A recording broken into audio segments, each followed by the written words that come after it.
Eric DeSalvo here down in hot and sunny Orlando, Florida. It is definitely summer here already, but I'm really excited to be here. I got to be on one of these about 2 years ago with a couple of my counterparts in the industry, and so glad to be back.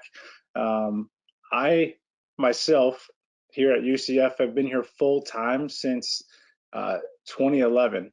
I started off in my career in the sports information industry, the PR communication side in sports as a junior in college. I went here from '05 to '09, so I've seen quite a glow up here at UCF. And I found the sports information office my junior year as a student and turned it into a career. And I went to grad school at Northern Arizona University for 2 years and got my master's degree out there. But I was a GA in their communications department, working with their track and field and cross country teams, which was awesome. And then I came back full time to UCF in 2011, fall 2011, in that sports information office again. And I worked in there for 2 years. And I got a chance to join the social media team, and we had first social media manager back in 2012, and he was leaving, and my boss Zach Lassiter at the time, who's now the AD at Abilene Christian, came to me and said, "I think you'd be a natural with what you've been able to do with baseball and volleyball if you could lead our content for our main UCF athletics accounts." And we're looking at Twitter at 10,000 followers and only 300 to 400 on Instagram, and Facebook was doing pretty well. And so I took over, and what a whirlwind. I was working with just some students and one graphic designer. And over the course of the years, we've been able to grow this to a full-blown content department that houses our graphic design team, which is 3 full-time employees, our photographer, and a ton of interns on that side, as well as our video post-production team. And then 2 social engagement folks to run the main athletics and the football account. So we've been able to really grow this from the investment from all of our ADs, Todd Stansberry, Danny White, and now Terry Mahajer. The leadership's been incredible here at UCF. I'll show you the team here. These are our full-time staff members, as I said. Post-production with Chris Ruth leading that, Jordan Chapman and Gabe Starner work with Chris there. Mark Godin and Brooke Morris, they oversee our football and main nights accounts across all of our major platforms. And then Emma Schneider leads up our brand design, does an incredible job, and has Josh Berdico under her. And we have one more full-timer joining us here in June, and then an incredible intern team for our designers as well. So each of these departments really has an incredible core group of interns. We've got unreal students who've reached out to us and wanted to get involved, and they do amazing work for us. This was a group shot from the USF football game at the end of last football season. We've probably got a bunch of different faces already since this, because that's just the way the industry goes. But we were able to snap one of these on the field after the game, and really, really proud of this team here. I wanted to introduce, since this is a PhotoShelter webinar, these are our Photogs. So you've got Connor Kavadik, who is our full-time UCF Knights photographer, and has been a Knight for such a long time, growing up here in Orlando. And then Terrence Coakley is a part-time photographer of ours. He's at so many events, does an incredible job. And then all of these over here, Brooke Morris had been an intern, but she's going to become full-time with us in June here, which is great. And then the interns, this lineup here of amazing Photogs. And I know Larissa is going to drop some links for y'all to be able to check out their work. And I've got some of their work here later on in this presentation, but couldn't do what we do visually without their help. So we got a main goal here at UCF, especially within our content team, and I've said this for a long time. Our goal with our content that we put on our feeds is to educate and to entertain. And us being such a young school, we actually on June 10th turned 59 years old as a university, but we have 70,000 students. which is just wild. One of the largest schools in the country, I guess, depending on which rankings you look at it, it could be number one, over 60,000 undergrads. And so we are young and we are powerful. And if you didn't see the news, we are joining the Big 12 here. Looks like hopefully next year, but we got that invite back in September, and just a huge step up for our athletics department and our pursuit to be, one of the premier institutions in the country. And so when we're putting that content out, we want to tell our story and let people know who we are, because we've done so much in such a short period of time. But we also want to entertain. Our average alum is 41 years old, and so they have the ability to consume content in many different ways, and we can have a lot of fun with them because they're young, they get it. We like to say all of our fan bases on Twitter, they go by the UCF Twitter Mafia, and if there is some disrespect on the timeline, they will get after you. But they're fun, a joy to work with. And so this education part right here, this picture you're looking at is from our 50-yard line. The exact latitude, 31 miles to the east, is historic launch pad 39A. That is where all those shuttles would go up, and is where SpaceX launches most of its missions. All of its manned missions go up from 39A. So this picture right here, this is probably my favorite photo I've ever taken because of the magnitude. This is Crew 2 that went up last April, about a 5:20 a.m. launch, and just as you can see, an incredible view that we have. And so we put these pictures on our timeline, and then they just blow up because it's the most unique view in college football from your 50-yard line to see history nonstop. Actually, here at 2:27, I think we have a SpaceX launch going up. So it's cool. It's the Space Coast is blowing up, and UCF was founded in 1963 as a feeder program for NASA, and so our engineering school is top notch, and actually 29% of the workforce out at Kennedy Space Center is UCF alumni. And so you will see some pictures here coming up, but every year we have a space game for football. We started that in 2017, and that's a part of our really cool history that we tap into when we make cool uniforms in-house. Emma gets the lead design on that, and we just come up with some really cool stuff. The ones coming out this year, I can't wait for everybody to see them. Our game is going to be October 15th on a Thursday night on ESPN against Temple, so you'll be able to see all of them in their glory. I have this QR code here because I can't not have a QR code in this presentation, and that takes you to ucfspacegame.com, and you can read a little bit more about our history with that, as well as see some of those awesome images from our Photogs from all those different shoots. But I see what you did there. I see what you did there. I love that. Just saying. Hey, got to show love. But yeah, PhotoShelter and UCF back in 2015, we needed help.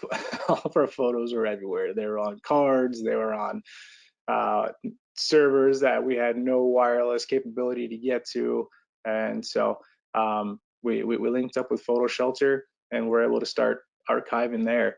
And so all of our sports, special editions, whatever it may be, they're all here. And I know we've got more we can put in there for archive purposes, which I look forward to, but it's really been extremely beneficial to have it everywhere, because then we can send it to the media, we can send it to people on campus. Our photos get to be used so much more frequently because they're housed here in PhotoShelter. And so for us in football season, as you can see, we've got each game laid out, and then each home game has no less than 6 galleries because we have our full-time staff shooting as well as our intern team. And then when we're on the road, we have Connor traveling, and then myself and Mark Godin are traveling and adding supplemental photos in there. But full transparency, I made sure we had some really cool thumbnails for this part of the presentation. So we've got those there. This is a deeper dive into a football game. So this was the War on I-4 rivalry game against South Florida. and you can see all the many photogs who were capturing some iconic moments. We took the all-time series lead in the rivalry 6-5. Game came down to the wire, and it was electric. It's always post Thanksgiving every year, that Friday. Might be on a Saturday this year, we'll see. But wanted to also let you know we are definitely using PhotoShelter for all of our uniforms. We like to call ourselves Drip U, and we've got so many uniforms, new ones coming this year, which I'm excited about. But every week we have our uniform reveal, and Connor, Terrence, and whoever may else be taking pictures is adding them into our PhotoShelter so that we all have access to them and can share them out and get them to whoever needs them. Like I said, we've got a lot of launches that are happening here, and we're always capturing, especially the manned launches, because there's just way more awareness from the general public on those, and they're kind of like waiting for the photos to appear on our feeds. And what we do is when we post them on our feed, we'll thread it, especially on Twitter, and put a link on Facebook back to the PhotoShelter galleries. So ucfknights.co/launches. I believe is our URL, and we price the images, and we've seen many of these photos be our top sellers. So the ability to sell our Photogs awesome artwork is really cool, because I mean, I'd want that on my wall at home. I need to actually print mine and put it on my wall, but we've got them all there. So wanted to share some of our favorite images throughout the year. Like I said, we love to release our uniform reveals on Thursdays when we're playing on Saturdays. This is a look at our homecoming uniform. That logo is a throwback logo we used to wear in the 90s, and that fountain is our central fountain of the reflecting pond here at UCF. And we have an iconic tradition called Spirit Splash, where everybody rushes the pond on the day before the football game that Friday. And so we figured, why don't we put somebody in the pond this time? And so this, our model is a former student athlete, Rennell Hall. He plays in the USFL right now for the Tampa Bay Bandits. And he was back on campus that week, and we're like, how would you like to put on a uniform and do it? He's like, I've always wanted to do that. So a really sick photo that Connor got from there. The Night of Lorian comes to all of our games, our home games. So he's become iconic here at UCF. Brooke got that. Noah got this picture from the USF game. Love the blades of the grass, and Keenan Hester fully off the ground. Brazos was like right as the goal line stop was happening in that one. Terrence got this one from our space game. As you can see, these are our specialty uniforms. This year, Mission 5 was about the Discovery Shuttle, and paying homage to that, Nicole Stott is a UCF alum, and she was actually on the last Discovery mission. And so that's kind of where that story came from. And I couldn't get enough of the reflective stroke around our numbers. Those numbers that are square actually have the tiles that were on the space shuttle with every single mission in them. Our designers just killed the details on this uniform, and a little drag shutter goes a long way. I love the emotion on this one Mark got from the sideline at the Louisville game. This game came down to the wire. Unfortunately, a wrong bounce went the other way, and we lost, but the game was extremely intense, 38-35. We get it back here in the bounce house this year, though, so look out. This one from Navy, just so cool. The mids in the background. If you've ever seen a game at Navy, you can relate. It's an incredible experience, and I've been thankful to see two of them. And so I love the sunset in here too. Connor got this one. Terrence got this one. I can't not show a picture from us beating Florida in the Gasparilla Bowl. A great way to cap that first year with Gus Malzahn at the helm. Our defensive ends really sent Emory flying in that one. And then it was one of my favorites. I got to capture this one because the game at the USF game ended on a call from the referees, and so I was ready to get that's our athletics director, Terry Mahajer. I was ready to get his reaction, and fired away a pretty great sequence. I won't tell you what word was coming out of his mouth in this picture, but it was good. And my favorite is this one right before it, because that's Connor Kovacic, our head photographer, and he was actually in frame over there, got out of it. That previous image I showed, but I just loved the emotion, and he was reacting as well to the final call, and that we had won the game and it was over. So I had to showcase that. Wanted to go into our game day workflow that we've set up over the years and we're refining every year. Everybody who works in sports probably knows connectivity can be the absolute worst in a sports stadium, and we are no strangers to that here in our lovely bounce house. And so we're always trying to make it better. But this is what it looks like for the most part. We're shooting primarily on Sony, and then you fire out that SD card, throw it in the bottom of the phone, and put it in our Slack channel. Our football Slack channel is absolutely bumping on game days, and everyone's contributing in there. We've got our communications team in there, our content team in there, and our photo and video, and so everyone has access and can do what they need with it. And then at halftime, Connor will dump all of his photos into PhotoShelter so that we've got access, and our design team is able to pull those and create graphics as the game is going on, especially those stat graphics or milestone graphics that you want timely photos from, able to get them out of PhotoShelter. And then it's been our bread and butter. We've been partners with Open Door since 2016.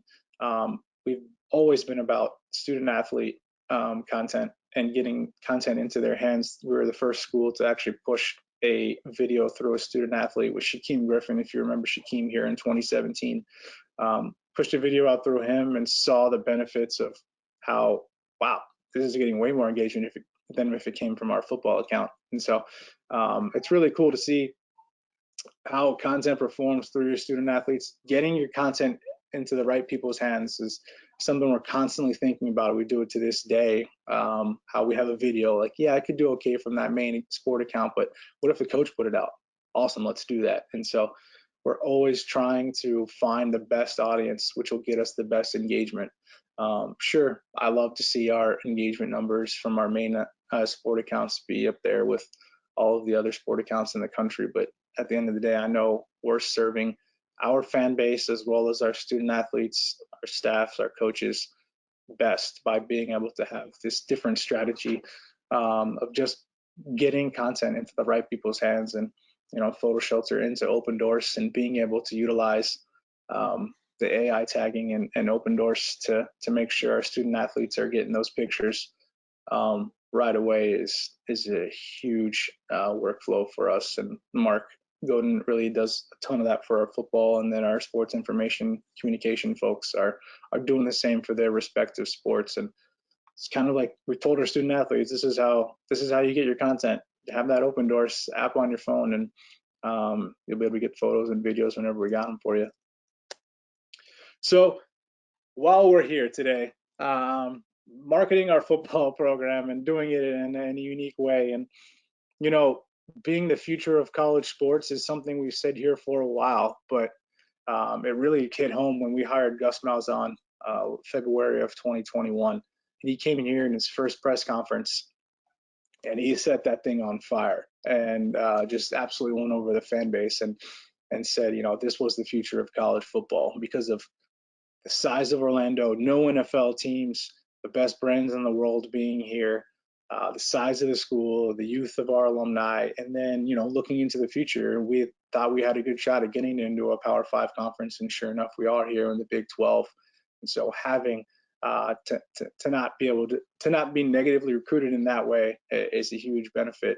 And so as a part of that, he said the future of college football is here's in Orlando. And so that first spring game, right, his first introduction to our fan base in the bounce house, he wanted to make a splash. And so they were in a staff meeting probably only 2 weeks into being here. And I was like, what can we do different?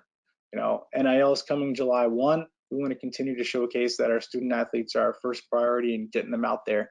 How do we do that? And Herb Hand, our offensive line coach, is like, Coach, we could throw some social handles on the back of the jersey, be unique, Twitter, Instagram, whatever we want to go with. And everyone was like, yeah, that sounds like a cool idea. And so we got the spreadsheet, worked with our student athletes to make sure I got all their Twitter handles correct. Some of them changed them to make them a little more seamless and line them up with their Instagram handles. Very smart marketing on their end. And so we give them to our equipment staff, and they are able to create them and put them on the back of the jersey for everybody. And rollout wise, we strategically had I took 4 photos. We identified the 4 guys we wanted to take pictures of running out. And an hour before the game, as they ran out, I copied them into my phone, edited them real quick, put them on Twitter, had the tweet ready, put it on Twitter, put it on Instagram, and then Dan Forcello in our communications office took that tweet and then directly texted it to Pete Thamel, to Andrea Adelson, to the national beat writers for college football, and said, like, hey, check it out, here's what we're doing today. And that really helped out. And so that tweet, as you can see, got 7 million impressions and over 500,000 engagements. Yes, you're always going to get good and you're always going to get bad. I know I'm old because I hate it. That's so great. And UCF is always going to get hate just because of us being the only undefeated team in 2017 college football season and claiming a national championship. So, we didn't get to play in the playoffs. So we did what we needed to do there.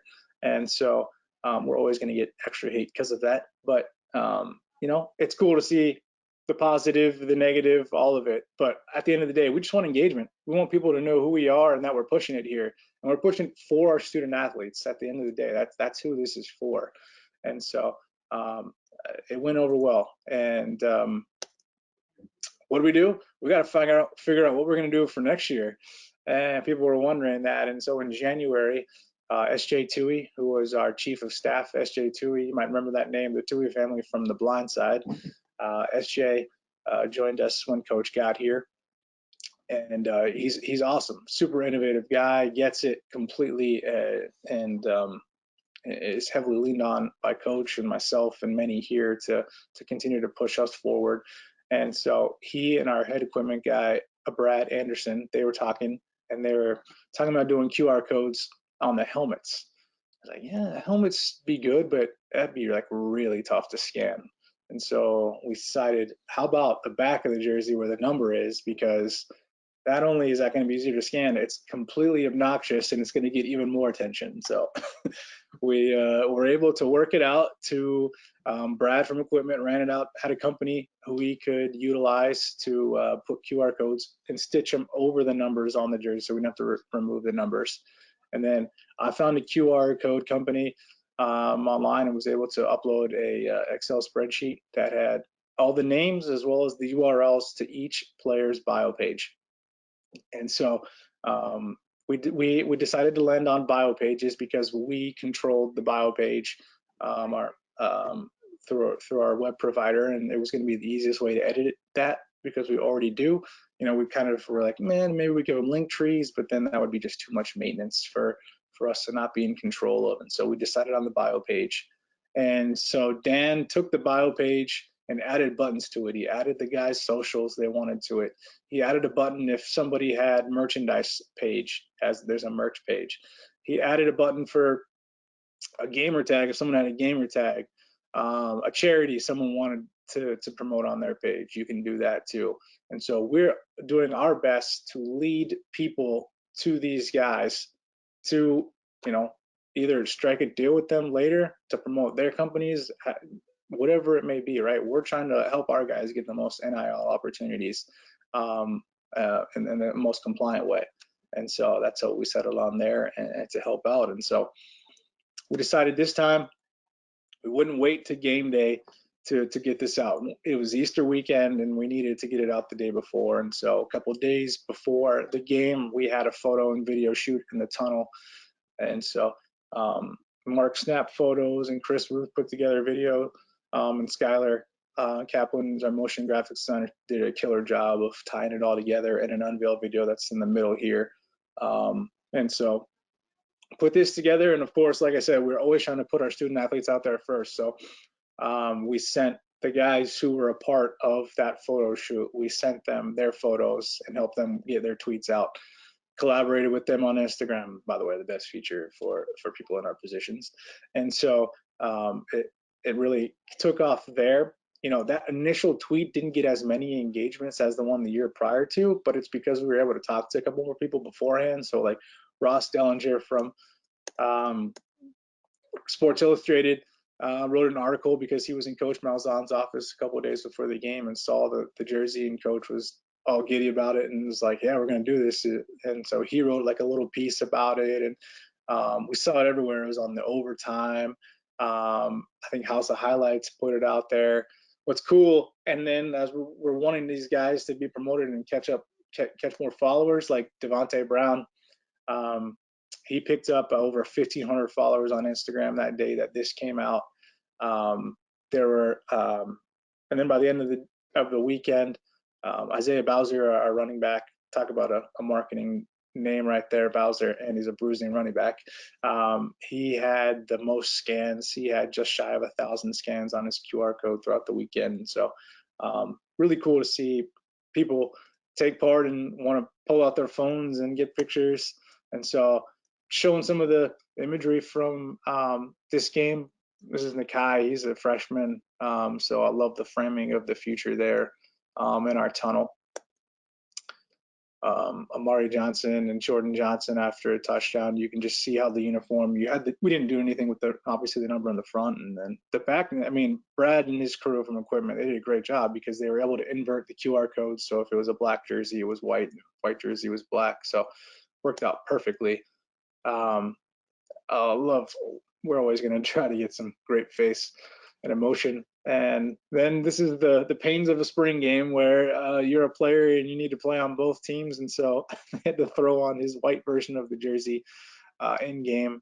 But that's that. Mikey Keene, one of our quarterbacks, going for the starting job here, led us to 7 wins as a true freshman last year. This is curve and shoot. I could not take a picture of him waving, but always trying to show emotion, happy, sad, mad, whatever it may be. These guys are awesome. They know where the cameras are. And then, you know, the feedback, obviously there's a negative feedback, but I only chose to put the positive here. So they putting this together, as you can see. So it really helped push, once again, the future of college football is still here, and we're not going to just leave the QR codes there on the jerseys. I know we're going to incorporate them further into this upcoming season. They're going to be in the media guides. They'll be on name cards when we're doing our fan fest and stuff like that, and making sure that these guys can use them in as many ways as possible. And so, you know, when it comes to next year, we're already talking about it. We'll see, but we know that you do it 2 years in a row, people are going to continue to expect you to do something here. And as Larissa alluded to, this is a spring game.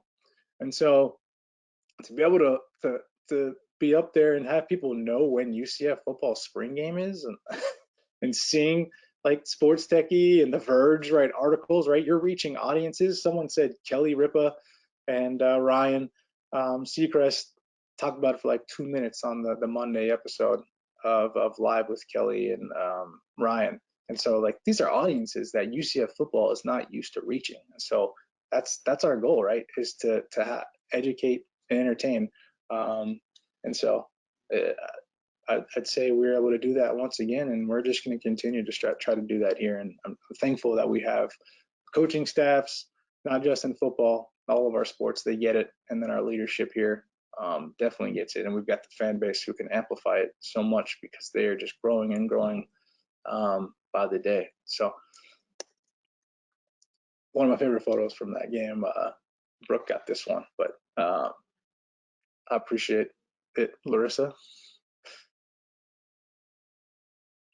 Thank you so much. I don't even know where to start. I feel like that was amazing, and you are just such a great speaker. While you were presenting, a couple of people were messaging me from our team and otherwise just sharing how much they were enjoying the conversation and what you were sharing, and that you had great energy. So thank you. Awesome. Yeah, I mean, that was just awesome.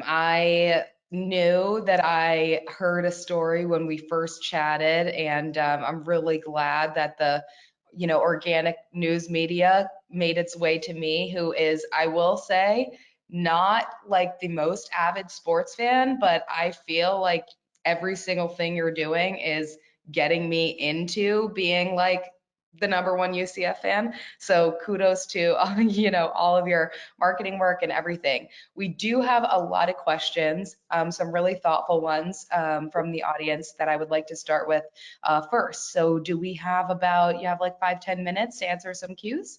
Yeah, absolutely. Awesome, awesome. Okay, cool.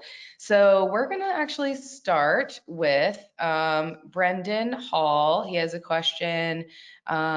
He's from the Huddle brand. One moment, let's see. So he's asking, what can you share about your team's creative process? Are there any methods you guys use to spark ideas, or how do you go about getting buy-in from leadership? So that's kind of a two-ended question. I guess the first is like, what kind of creative cool things do y'all do, or maybe brainstorm tactics do you use to get the media team creative? And then secondly, when you do have something super experimental and interesting like this, how do you actually go about negotiating and advocating for it? Yeah, in terms of our creative process, we meet every Thursday.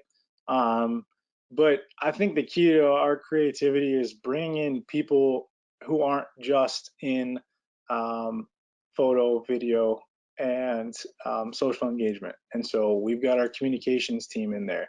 We've got our live video production team in there who make all of our ESPN Plus productions. Our motion graphics designer Skylar, she is full of ideas, and so being able to bring people who aren't in social every day, they've got different perspectives, and that has really helped us to either refine an idea or just go a different way with that idea. So I'm thankful to have people who want to contribute and jump into these meetings. But I think the key is just the consistency of that meeting.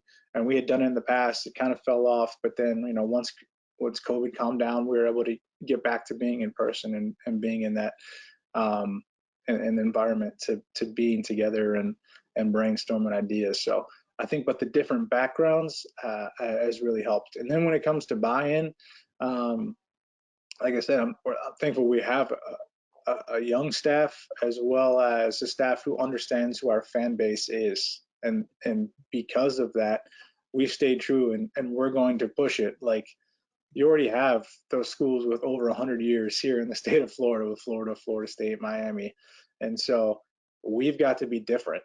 And knowing that we have to be different, you get to say you get to hear yes a lot. I always say that when we're recruiting people to be creatives here. I'm like, what's the best part about UCF? We don't really hear no too often. Mm. Uh, and I know as a creative, there's nothing worse than continually getting shut down. And so I'm thankful that either I can go to bat for an idea, or my boss, who's been at UCF and has a ton of institutional knowledge, Jimmy Skiles, he can go to bat for an idea. And Terry, who is just, one of the most passionate people I know, he's for the most part going to, because he likes to push it himself. So where that's how that kind of goes there. I think that, yeah, that's great advice. I mean, consistency around brainstorming, like actually just holding a meeting and making sure you're consistent, and bringing in those different backgrounds, whether that be, personally self-identifying or how you identify as a creative. Fantastic advice. And in terms of leadership, I definitely understand how everybody being around the millennial age, definitely probably helps with buy-in. I think, you know, Gen X and later, or I would say, is probably more open to just trying things and maybe failing and learning. So good advice. Thank you. So this is an interesting question. I was thinking a similar thing because, what we have been discussing and what you sort of shared was the success of a program like this. But what does success when there's pretty much no comparison or other campaign to compare yourself to, how do you really set your own goals, and like what does success actually look like for you? I mean, 7 million tweets in organic impressions is incredible, but when you're not able to, like you were saying, replicate the exact same thing in season 2, but try something even more experimental and interesting or innovative, how do you set goals? Yeah, I'm big on engagement rates. If we're just going to talk social, more so than just engagements. And Yeah. so I love it when our engagement rates are as high as possible. Don't get me started with algorithms these days; they're terrible. Especially on Instagram. My goodness, they don't like photos anymore. So yeah, but I'll judge it on that. But then just the overall conversation. I, I, I'm look, if someone has an opinion, I'm glad they're going to share it on the matter. And we saw that across the board, especially with this one. It wasn't about functionality. Mhm. Yes, we want it to be as functional as possible, but like it was more so about, once again, showing that you scan the QR code, it goes to one of our student athletes' bio pages where you can connect with them further. And maybe you want to do an NIL deal with them. That's what the goal was. And so, and to have people talk about it and see that, like, hey, UCF is moving forward and doing what they can for their student athletes. Um, and so I think just conversation, but then like knowing that we find success in who's sharing it, if we can get national media to share it, which they did once again, if people are writing their own articles, if those big um, like the like Overtime or House of Highlights or Sports Center, if they're reaching out wanting footage and whatnot and creating their own content off of it, that's awesome. We want that. It doesn't matter if they don't use our original piece. It's being talked about, and so, and then it's just icing on the cake when you hear that Kelly and Ryan are talking about it on their show, because we're trying to get ourselves into more households because UCF is a young school, and so these are the ways that we're striving to do it. And I'm sure we'll do something that probably misses the mark in the future and doesn't get this kind of engagement, but we're still going to try. Yeah, see, that's that fearless, like youthful energy. I really love that. I think when you're also talking about sports, there's probably sports in higher education because it's, existed for so long. There's probably so many things you can pull from the playbook of that, things that have been done before. But when you're really setting your own tone, I kind of what I pulled from that answer was what you learned from the first one or what success you saw from the first one, you started to kind of build in as a measure for the second kind of launch. Like, did we actually meet that goal? Did we get the national news media coverage? Did we get the organic social coverage? But beyond that, it's really just, this kind of campaign, as you said, wasn't for functionality or numbers, but really to build brand recognition by elevating your players in an interesting way. And I feel like that's how, visual storytelling really pushes your athletics department's program forward into households that haven't known you or aren't, sports fans. Right. And so to go off of that question, I guess another question someone was curious about was, were there any actual rules or regulations issues with the QR codes on the jerseys, like from a rep perspective or even from a tech perspective? Did you hear about people not being able to use it right or? Yeah, because shadows come into play, Mhm. it'll mess up with it being a day game. I mean, it would have been at night as well because of stadium lighting, but um, I did find success when they were doing runouts, and the coolest part about having an iPhone was being able to screen record my camera so you could see the QR code and live action. I probably have like 20 of those videos on my phone from throughout the previous days, of seeing the functionality of you open your camera and then it brings up the yellow box and you can click on it, takes you to the bio. And I put a video out on my account the day we released it, and that got picked up by a bunch of accounts out there, and that one featured Devonte Brown, and so that's why he got a bunch of followers from it too. And so yeah, we didn't run in, no rules, because once again, this is a spring game, and this is why we do this for spring games, is because there are no real rules about these kinds of things, right? We can't put QR codes in the regular season on our jerseys. We can't put Twitter handles as the last name. It has to be an actual last name, or no name at all, for that. But in season, we will have QR codes up on our video board for when these players are making key plays, starting lineups, wherever it may be, and you can scan those in an instant, wherever you are in the stadium. That was really cool to see. Like, you're 150 yards away from the video board, and you're still able to scan it. And so that functionality is definitely there, and so that's why we'll be keeping that going moving forward for sure. That's amazing. I wonder, I know I was asking you too before, like, are you keeping all of the QR codes in like one collection, and do you share those on social so that, fans can engage, like, as opposed to going to your website with all the player things, like maybe the QR code is going to be the new way to share, the profiles of your different players. So that could be another Yeah, cool. we work in different ways, and we did for our coaches for recruiting purposes. Like our tight ends coach, we gave him all of the tight ends and special teams people on one with all their QR codes laid out. They tweeted it out. We put the running backs all on a graphic, the wide receivers all on a graphic with the QR code and their last name. So those position coaches enjoyed being able to put that out, so the people that they were recruiting could see that this was something cool they were doing.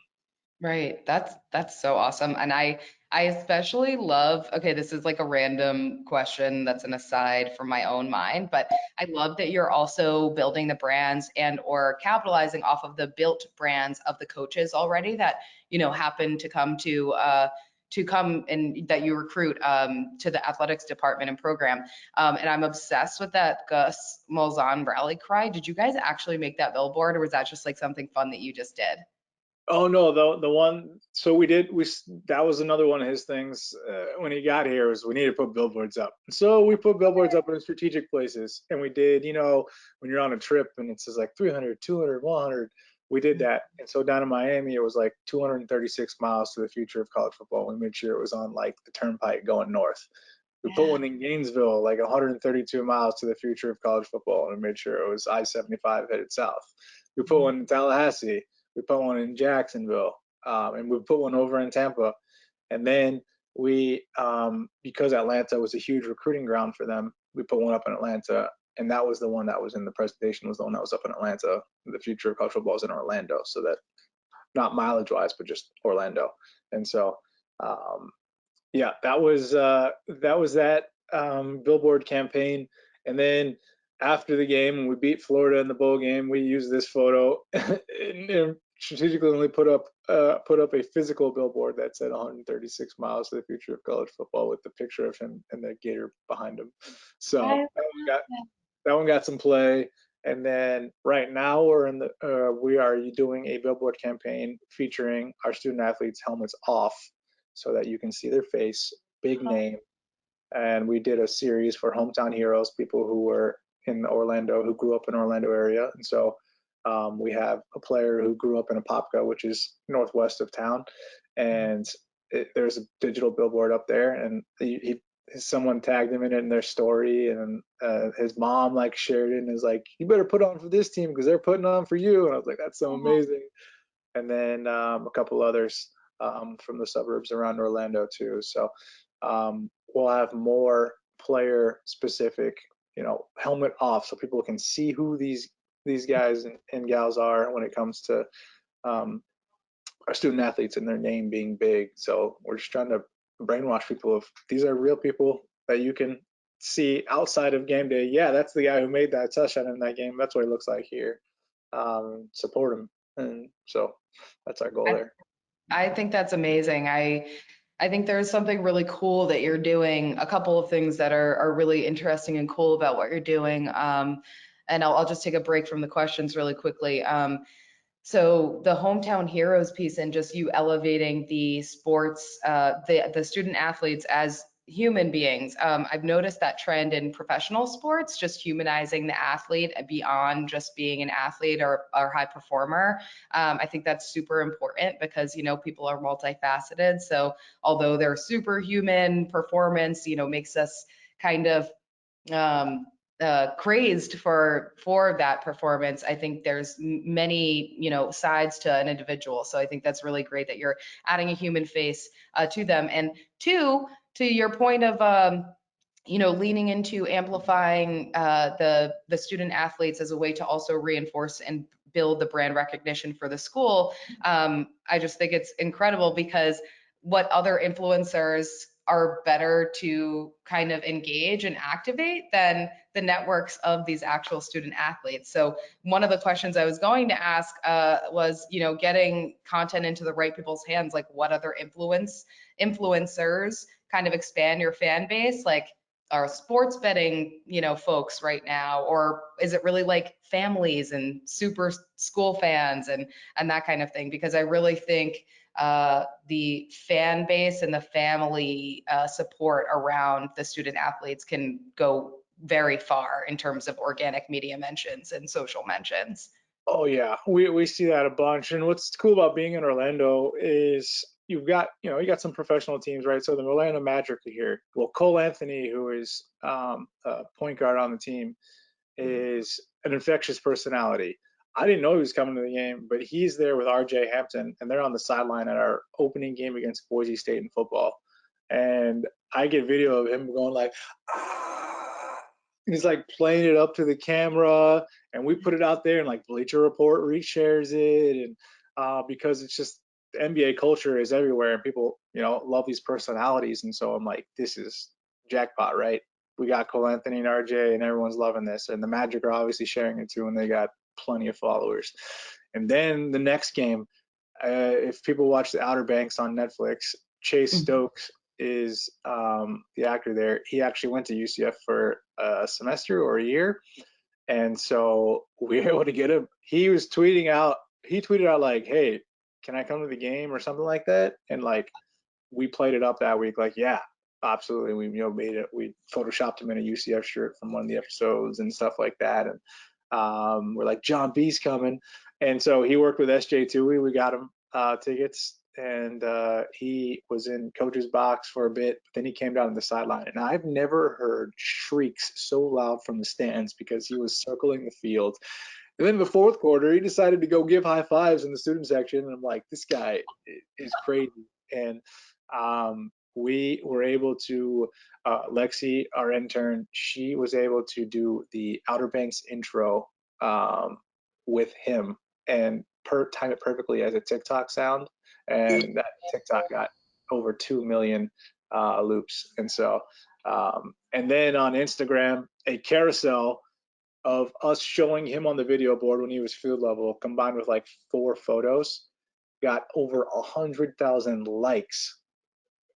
Like a good amount of likes is a couple thousand for us, right? A Right. 100,000 likes is because he shared the content to his story, and he's got millions of followers, and just like okay, what influencer can we get at our next game, right? Yes, You get kind of yes. sucked in. You get sucked in, and you're like, all right, what influencer's next? But you got to utilize those connections. And Cole Anthony and they came back during basketball season, and they were sitting courtside and hamming it up, and we were making sure to capture that and stuff too. So when those opportunities present themselves, when you've Right. got famous alumni, you've got just general fans who maybe, and you've got the parents, you tapping into those different audiences, yeah, you can rack up some engagements pretty quick. I can only imagine. You probably have like a private folder on PhotoShelter of like all of your press, like serendipitous, like the randomness of exciting media moments that have happened. Um, but beyond, those influential moments, I guess another question, going back to a conversation that we were having on our dress rehearsal yesterday, was a bit about, building that kind of influencer relationship with the players while they're your student athletes so that when they move on or they get recruited or drafted to the NFL, your ability to share content and kind of pull up archival content and share that when they're having a win in the NFL, to kind of boost and show that, like, look, we create champions, we foster champions here at this university, and we still have that brand relationship, friend relationship, I guess I could say, where you're really reinforcing each other's brands.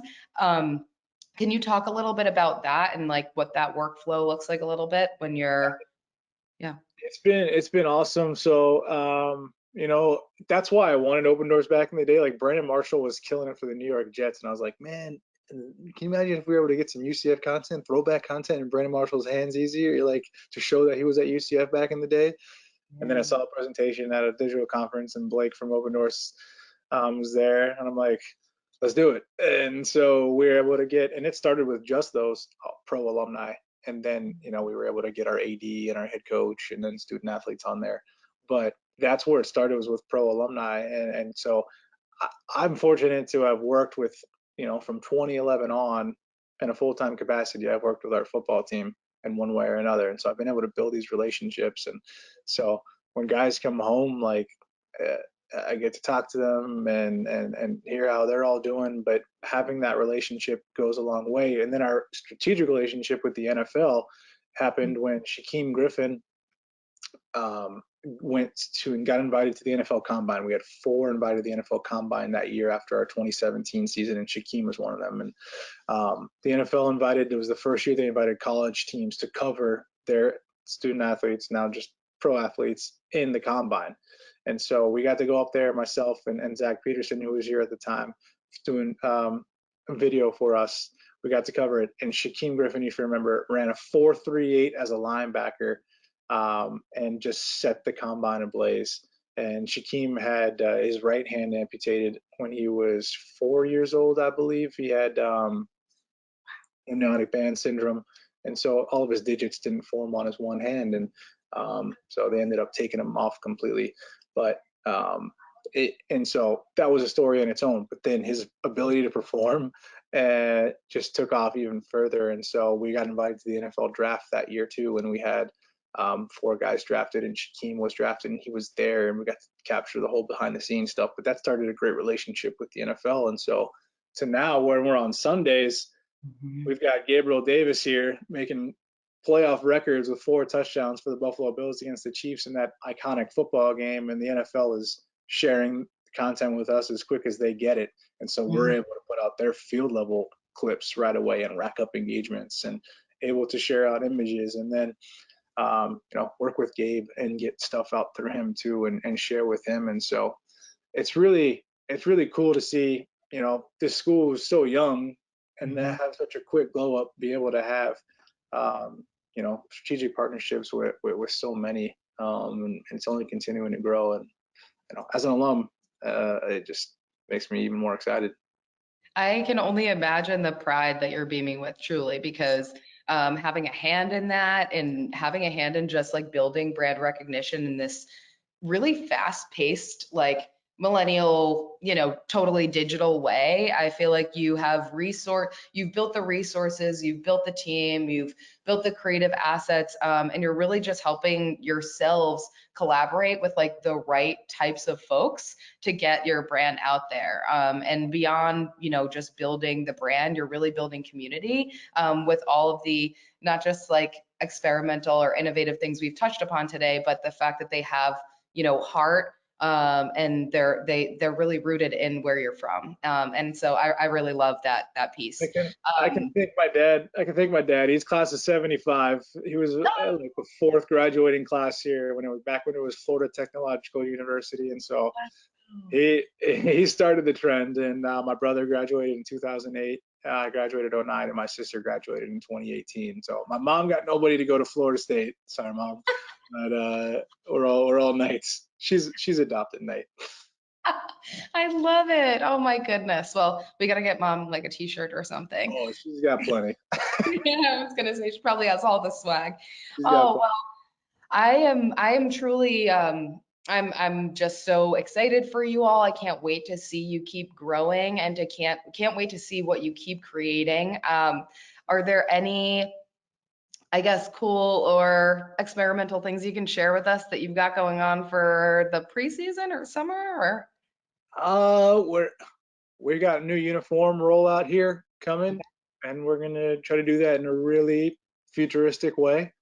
Okay. So yeah, stay tuned. Hopefully in June we can show off some new gear here. Awesome, awesome. Well, we will stay tuned. We will be paying attention to all the tweets, all the socials, and we can't wait to be rooting you on. It's this weekend, right? Yes, we're Yep. playing. Our softball team just took off to the Super Regionals for the first time in school history. They're going into face #1 Oklahoma, which a daunting task, obviously, but they're up for it, and we're so excited for them. We believe in you. And thank you so much for your time today. Again, I really appreciate it. Enjoy the rest of your day. All of you who tuned in with us today, thank you for your questions, your curiosity, your attention. And Eric, if you have a couple of minutes later today and there are still some questions that folks were curious about in the live chat channel, do you mind hanging in and popping in at some point to just answer those? Yep, I will do my best. Awesome, awesome. So if anyone has any questions for Eric specifically, and you're on our PhotoShelter for Brands Slack community, find the live chat channel, mention Eric, and he may get back to you with some questions. Otherwise, I can field those questions for you, and we will have a recap of this session coming soon. Thank you all for your attention and appreciate your time today, Eric. Thank you all. Thank you, Larissa. Thanks. Bye.